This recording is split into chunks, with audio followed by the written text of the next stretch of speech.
Balls में देसी box के जैसे ही राइस बॉल्स के ऑर्डर्स आते हैं। NH1 बोल्स में ऑर्डर की पैकिंग ब्लैक बॉक्स की जगह ये जो ब्लैक राउंड बोल है इसके अंदर हमें करनी होती है। NH1 बोल्स के ऑर्डर्स की पोर्शनिंग देसी बॉक्स के जैसे ही होती है। अब ये पोर्शनिंग हम लोग को बोल के अंदर करनी है, लेकिन करनी हम लोग को देसी बॉक्स के स्टाइल में ही है। इसमें भी हम लोग को मील राइस या बिरयानी राइस के ऑर्डर्स आ सकते हैं, है ना। हम लोग को जो भी राइस यूज करना होगा वो हम लोग को KDS पर साफ साफ दिख जाएगा। दोनों की पोर्शनिंग, जब भी राइस जा रहा होगा पोर्शनिंग सेम रहेगी, 250 ग्राम। देसी बॉक्स में भी ऐसे ही 250 ग्राम रहती है राइस की पोर्शनिंग। यहाँ पे भी जो भी राइस जाएगा 250 ग्राम ही जा रहा होगा। KDS में ऑर्डर्स में बिरयानी राइस या मील राइस लिखकर आएगा, ध्यान से चेक करके ही हम लोग को राइस डालना होगा। तो ये इस तरीके से KDS पर हम लोग को सबसे पहले तो ये देखना है कि बॉक्स में पैक करना है या बोल में पैक करना है या कौन सा कंटेनर है। हम लोग को यहाँ बोल्स क्लियरली दिख रहा है, उसके बाद हम लोग लास्ट लाइन में बिरयानी राइस या मील राइस देख पाएंगे। बटर चिकन बोल का एग्जाम्पल देख रहे हैं हम लोग यहाँ पे। उससे भी पहले हम लोग देखें, ये बोल में बनाना है और साथ में बिरयानी राइस का इस्तेमाल करना है। तो सबसे पहले तो हमने लिया बोल, फिर हमने लिया बिरयानी राइस। बिरयानी राइस को इस तरीके से एक साइड पे डाला, फिर हम लोगों ने खाली साइड पे, है ना, उसको एक साइड पे कर दिया, हल्के हाथ से एक साइड पे कर दिया ताकि हम लोग दूसरी जगह ग्रेवी डाल पाए।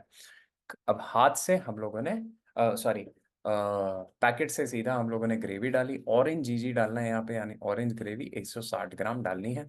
साथ में हम लोग को रेड चिकन पैकेट से ही डालना है 100 ग्राम। रेड चिकन डालने के बाद हम लोग को हीटिंग करनी है, 3 मिनट के लिए अच्छे से हीटिंग करनी है। हीटिंग के बाद हम लोग को टॉपिंग्स और ग्रेवी को अच्छे से मिक्स करना जरूरी है। यहाँ ध्यान रहे, ग्रेवी और टॉपिंग्स को ही अच्छे से मिक्स करना जरूरी है ताकि ऐसा लगे कि उसको साथ में पकाया गया है। हीटिंग तो आपने साथ में की ही है, स्पून से मिक्सिंग करने पर ऐसा लगता है कि ये एक ही ग्रेवी का हिस्सा है। प्रॉपर ग्रेवी और टॉपिंग साथ में खाने का फील तभी आता है अगर हम लोग इसको अच्छे से मिक्स कर देते हैं हीटिंग होने के बाद। उसके बाद हम लोग को देसी सैलेड डालना है बीच में 40 ग्राम। फिर चाट मसाला डालना है हम लोग को सैलेड के ऊपर। और फिर उसके बाद हम लोग को ग्रीन चटनी और गार्लिक योगर्ट 15-15 ग्राम इस तरीके से अगल बगल में डालना है। इसके बाद हम लोग राउटिंग टेबल पे इसको रख देंगे, इसके ऊपर लिड लगाया जाएगा इस तरीके से जैसे हम देख रहे हैं NH1 बोल का लिड आता है। बोल के ऊपर हम लोग ऐसे लिड लगाएंगे। NH1 बोल का अलग स्लीव होता है। स्लीव के साथ हम लोग को स्पून का सेट, स्पून को एनवेलप के अंदर ही डाल के हम लोग को ऑर्डर को भेजना होगा। तो ध्यान रहे, NH1 बोल्स के लिए हम लोग को ये SOP फॉलो करनी होगी। देसी बॉक्स NH1 बोल्स सभी के ऑर्डर्स में हम लोग को खास ध्यान किस बात का रखना है, हम लोग को कौन सा राइस यूज करना है ऑर्डर के अंदर, इस बात का खास ध्यान रखना है। ऑर्डर्स में ये ध्यान से चेक करना जरूरी है कि मील राइस लिखा है या दम राइस। इसमें कोई गलती नहीं करनी है। गलत राइस का ऑर्डर अगर हम भेज देते हैं तो रॉन्ग प्रोडक्ट डिलीवर्ड की कंप्लेंट आती है।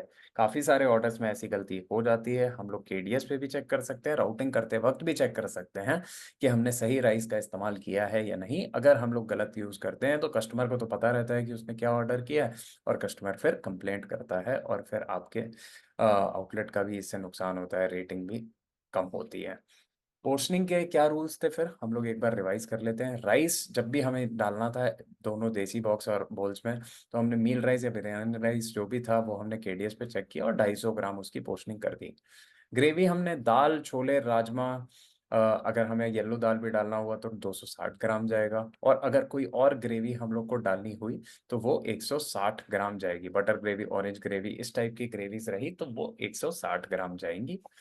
टॉपिंग्स जो है वो 100 ग्राम जाएंगी। इसके ऊपर से हम लोग को जो बाकी ग्रेवीज है, butter gravy, orange gravy, yellow gravy जैसे, इसके ऊपर हम लोग को टॉपिंग अगर डालनी होती है तो 100 ग्राम डालते हैं।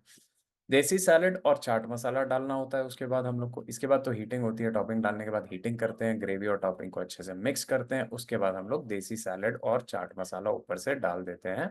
राइस के ऊपर इस तरीके से डालते हैं कि बगल में हमें ग्रीन चटनी और गार्लिक योगर्ट डालने की जगह भी मिल जाती है और दूसरी तरफ ग्रेवी पूरी अलग रहती है। ऐसा नहीं कि ग्रेवी के साथ ही देसी सैलेड हमारा मिक्स होने लगे। तो देसी सैलेड हम लोग चावल के ऊपर सेंटर में डालते हैं। उसके बाद हम लोग एक कोने में ग्रीन चटनी और गार्लिक योगर्ट दोनों 15-15 ग्राम डाल के पोर्शनिंग अपनी कंप्लीट कर देते हैं। तो इस तरीके से देसी बॉक्स और NH1 बोल्स हमें बनाना होता है। बहुत ज़रूरी प्रोडक्ट है, बहुत सारे ऑर्डर्स आते हैं, इसके सही तरीके से बना के कस्टमर के पास भेजना ज़रूरी है। तभी हमारे आउटलेट की रेटिंग भी अच्छी आएगी और हम लोग सबकी ग्रोथ भी अच्छी होगी। Thank you.